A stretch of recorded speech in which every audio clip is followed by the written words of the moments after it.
ತಾಲೂಕಾ ಆರೋಗ್ಯ ಅಧಿಕಾರಿಗಳ ಕಚೇರಿ, ಸಾರ್ವಜನಿಕ ಆಸ್ಪತ್ರೆ, ಪುರಸಭೆ, ರೋಟರಿ ಕ್ಲಬ್, ಭಾರತೀಯ ವೈದ್ಯಕೀಯ ಸಂಘ, ಕರ್ನಾಟಕ ರಕ್ಷಣಾ ವೇದಿಕೆ, ತಾಲೂಕಾ ಘಟಕ ರೆಡ್ ಕ್ರಾಸ್, ತಾಲೂಕಾ ಘಟಕ ಹೊಳಲ್ಕೆರೆ, ಶ್ರೀ ವಿವೇಕಾನಂದ ಗ್ರಾಮೀಣ ಅಭಿವೃದ್ಧಿ ಸಂಸ್ಥೆ ಚಿತ್ರದುರ್ಗ ಇವರುಗಳ ಸಂಯುಕ್ತ ಆಶ್ರಯದಲ್ಲಿ ಸಹ ಸ್ವಯಂ ಪ್ರೇರಿತ ರಕ್ತದಾನ ಶಿಬಿರ ಮತ್ತು ಪೌರ ಕಾರ್ಮಿಕರಿಗೆ ಉಚಿತ ಆರೋಗ್ಯ ತಪಾಸಣಾ ಶಿಬಿರ ನಡೆಯಿತು.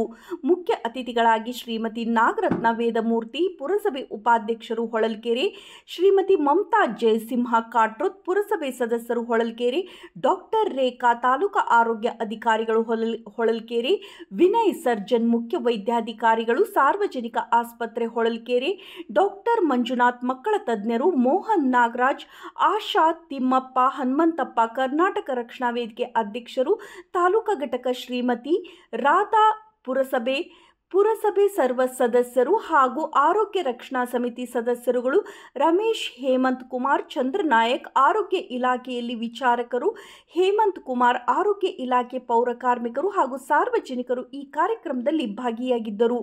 ವರದಿ ಕೆ. ನಾಗರಾಜ್.